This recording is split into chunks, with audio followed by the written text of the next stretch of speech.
Welcome back to another episode of Just Another Autism Podcast. I'm Eileen Lamb, and today I am joined by Dr. Arthur Westover. He is the dad of an adult son with intellectual disability, and he is also an associate professor in the Department of Psychiatry at UT Southwestern Medical Center. And I also have the pleasure of serving on the National Council for Severe Autism Board with Dr. Westover.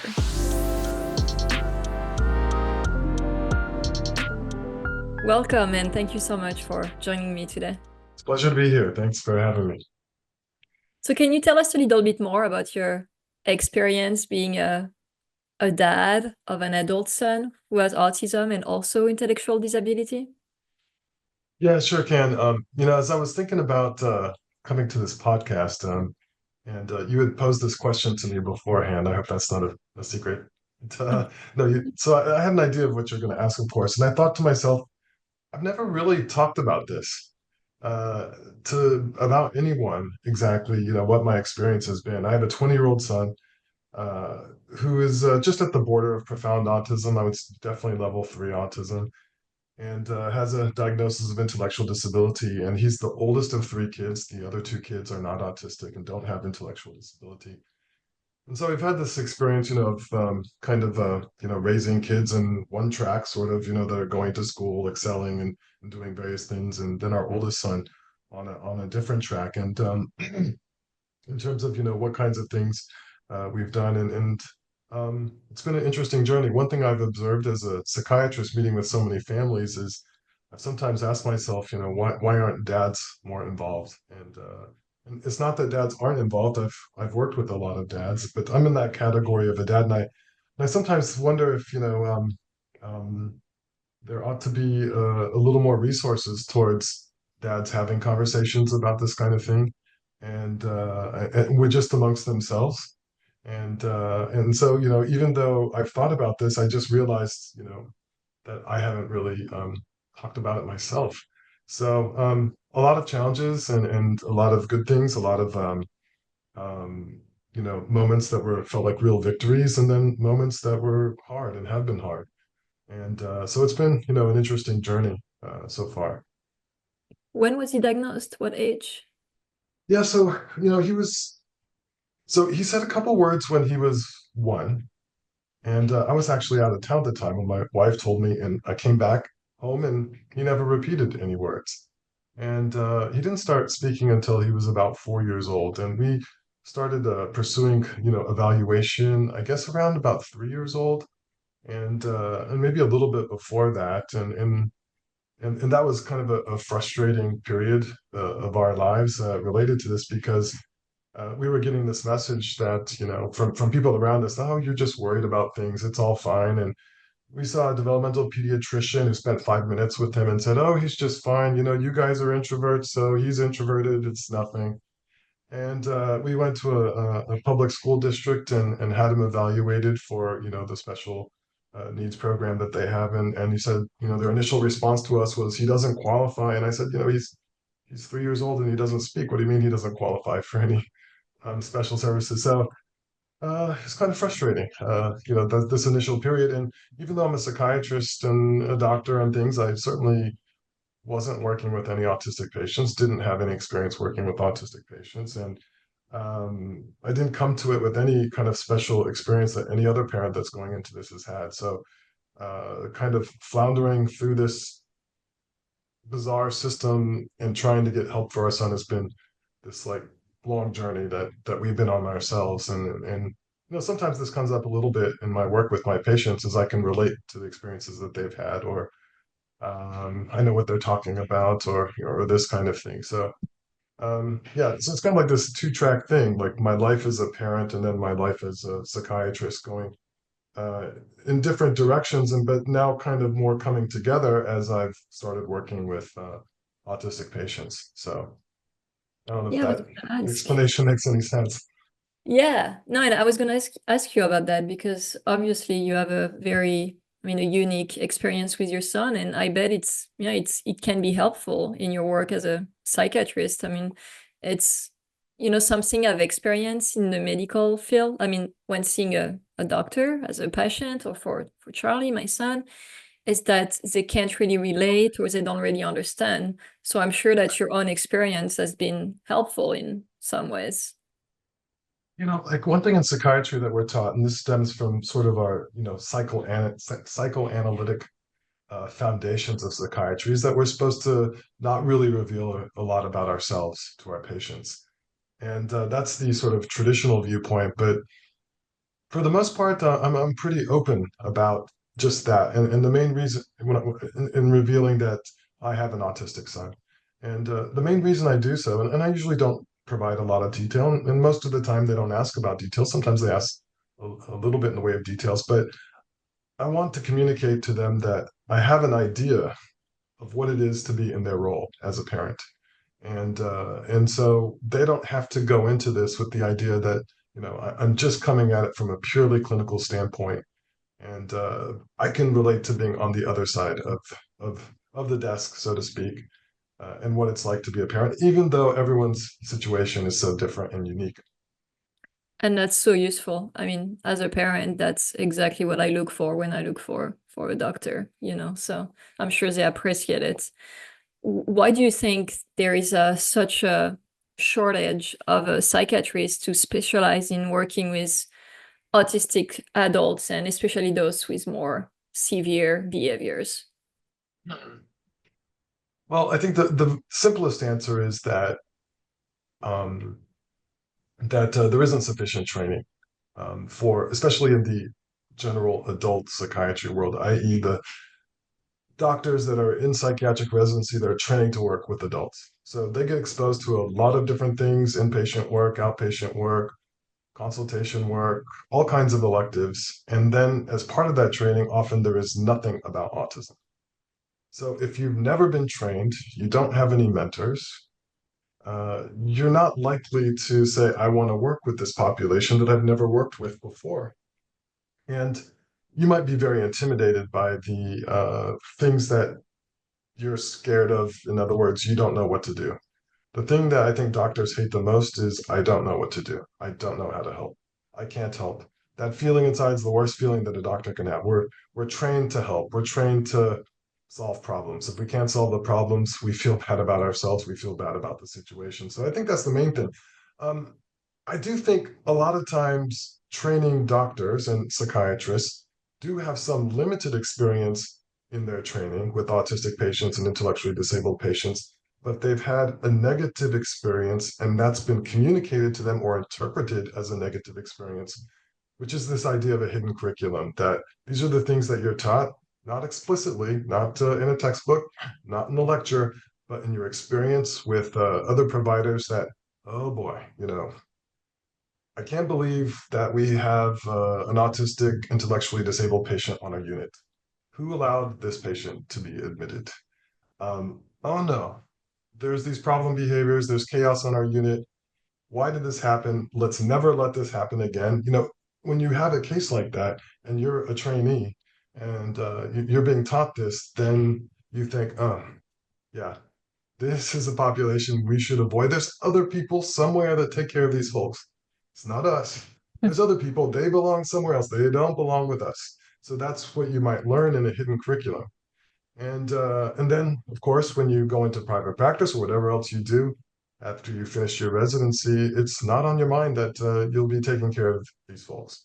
So I think these are big problems. If you have positive experiences, rewarding experiences, then you'll be more confident that you can do this kind of work. So getting that early exposure and training to having properly modeled positive experiences with patients, helping them, seeing that they can be helped, that's the ticket for people to have confidence to go forward. If you're not exposed to this, then you never have the idea that you can do this. So we really need more exposure, more So positive experiences. what do you think more psychiatrists should know about working with the autistic Yeah, population? right. So I think about my own experience when I was asked to start seeing autistic patients. Our chair at the time came to me and said, "Would you be willing to start seeing some of these patients?" And I had some reservations at first, which is I don't have any training. I don't know what I'm doing. Why me? I'm not an expert in this. There's going to be some really tough cases that I won't be able to help, and I'll feel bad about this. I don't have any social workers. I don't have a psychologist. I don't have a team. It's just me. If they go to some other place, for example, our like MHMR places, they might have a better infrastructure. So these were some of my concerns, and I think most psychiatrists who don't have experience in this area in a similar situation, for example, at an academic center or in private practice, might have similar kinds of concerns. So, what I found was number one, that as a general adult psychiatrist with experience in a lot of other areas, outpatient, inpatient, ER, and so forth, I brought a lot of tools to this that could really help. Like, I can help with depression. I can help with anxiety. I can help with OCD. I've had training and expertise in this area that I'm bringing as a strength to these folks that need help in those particular areas. I have broad expertise in just basically all kinds of psychiatric medication. So maybe in the pediatric world, they don't quite use as many medications and treat quite as many conditions. So in that respect, I have perhaps more experience. So that's useful. Another thing that was really kind of unique to me was meeting with patients that had therapists also present meeting with me. So you might think, oh, that happens all the time in psychiatry. It almost never happens that you have a patient, a psychiatrist, and their therapist in a meeting together. And that's because the model usually doesn't allow for that. You can't have like two people paid at the same time. Someone's going to have to be there for free, kind of. And Yes. but however, in the ABA domain, that might be part of what their service is set up to be able to provide, and they have time for that. So there might be a VCBA, an applied Mhm. behavior analysis therapist that's there in the visit. And I thought, oh my gosh, this is more collaborative than my regular practice that doesn't involve autism. So that was a myth I had in my mind that I wouldn't have any help and it would just be me. It's not been the case. It's not just me. I also had the thought that there were going to be a lot of really tough cases that I wouldn't be able to help in, and I found that we could dramatically really help in some cases, in many cases, in almost all cases. We're able to do something and able to really help. So this idea that there'd be this huge cohort of people that I wouldn't be able to really do anything for has not been the case. So as I mentioned earlier, the doctor's fear is the case that he or she can't help with, and I think my message to the other psychiatrists out there that might be listening would be you can help in almost every case. It's no different than any other kind of condition that we help with. There isn't like, some depression cases are tough, but we can help with most cases, and that's the same applies here. That's a great message. I hope if people are listening and they've been afraid that they'll listen to your advice. I mean, ultimately, how can we help more people, more psychiatrists to enter this field and work with autistic adults? Is there anything concrete other than what you're doing right now, which is to Yeah, tell them, don't be scared. What can we do? yes. No, I've thought about this, about sort of parents not being able to find someone that is a quote unquote expert that they really have confidence in. And there are many, many psychiatrists who are really good at what they do, but just don't have experience in this area. So, how do you get them confidence to be able to do this? So, I think in some respects, there is a little bit of trying to train your psychiatrist and try to help your psychiatrist and try to educate your psychiatrist. And hopefully, you have a psychiatrist that's open to that kind of education. Because all of us that are in medicine started from nothing and we grew and learned as time went. See one, do one, teach one was the mantra in the medical school I attended.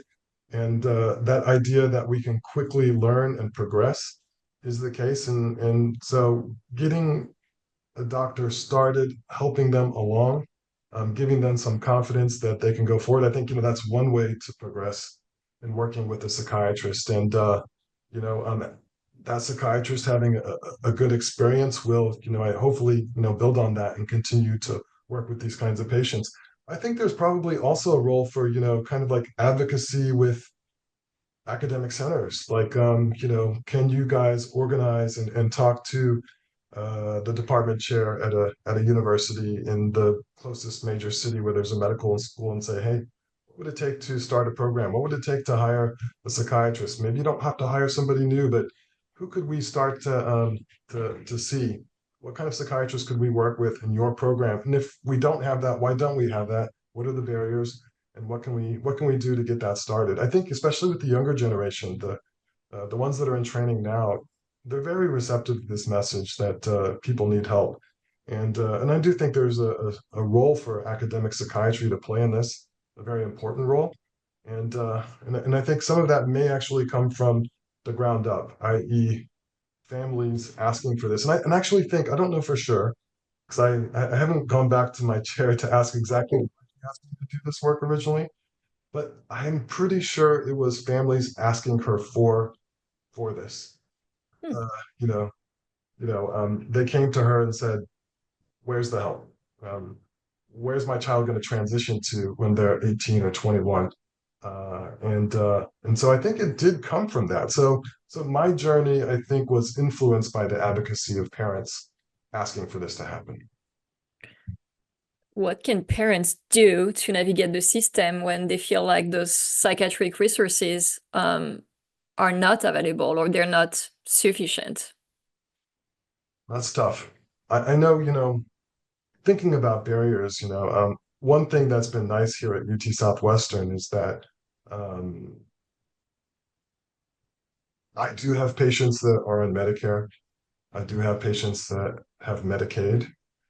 And I know that it can be a real challenge, especially with Medicaid, to get private practice docs to see you. So this issue of funding is also another major issue, which is why isn't our funding better such that it makes more financial sense for people in private practice to see folks? So that's a big problem, I think, in the longer scheme of what improvements need to be made and how they'd happen. Um, but I don't know that I have a really great answer for that. Continuing to push, continue to investigate, continue to network, ask other people where you live, where they've had a good experience. Maybe you'll have to travel a little bit with telehealth now. You can, potentially your area of exploration could be the entire state where you live, uh, due to being able to do telehealth with anyone in the state. Our laws currently are that if you have a license in a particular state as a doctor, I can see anyone in the state, can't go across state lines. Maybe that means driving across state lines to get a doctor that is in another state, maybe not right. I've actually had patients that drove from Oklahoma across the state line and are doing a telehealth visit in Texas to be able to see me and other providers at UT Southwestern. So, yeah, it's a real problem. We have I think, a huge challenge in front of us, which is we've not built an infrastructure for psychiatric care for adults with profound autism and co-occurring disorders. We just don't have it, and this is I don't know if emergency is the right word. I think emergency might be appropriate. This is an area that needs direct action immediately, not 5 years, not in 10 years. So it's a big issue.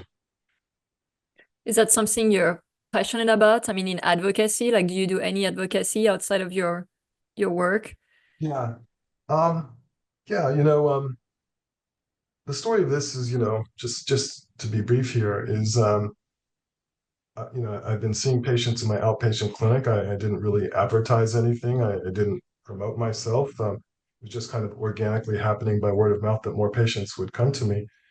And I wasn't really involved in anything beyond what I was doing in my clinic. And as cases became more complex, and as I was reading the literature, I reached out to some other people across the country to ask for advice on some of these complex cases where they had published papers related to this. And then, I went to a national meeting to meet one of these doctors to talk about a case and discuss things. And when I went to this meeting, which is actually INSAR, the Mhm. International Society of Autism Research, and one thing that struck me was the lack of psychiatrists at the meeting. It's like, where are all the psychiatrists? Where, especially no general adult psychiatrists. And even more strange to me was when I um, um, introduced myself in some of these meetings, people were kind of flocking to me like, wow, this is you're an adult general psychiatrist. And that was my first inkling that maybe I have a role to play here, or maybe there's something bigger I can do. Maybe I have to speak up. Maybe there isn't anyone else to speak up, or not enough people to speak up.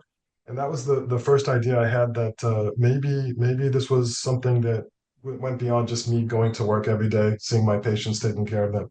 So that's led to some advocacy. That's where I came across your blog and your social media, for example, years ago, and I've become involved in the National Council of Severe Autism on their board, and that's just kind of connected me to this larger ecosystem of advocacy in autism, especially related to these patients that really have severe behaviors and severe challenges. Because while I work with patients all across the spectrum and help patients all across the spectrum, I think these are the cases that the psychiatrists struggle with more, are the Of like course. really severe behavior cases. And so that's where my interest in that area has been. But certainly we need for more advocacy. So I do feel a responsibility, like if someone asks me to speak up on this, I do need to speak up, because there aren't enough people, I think, speaking up about it.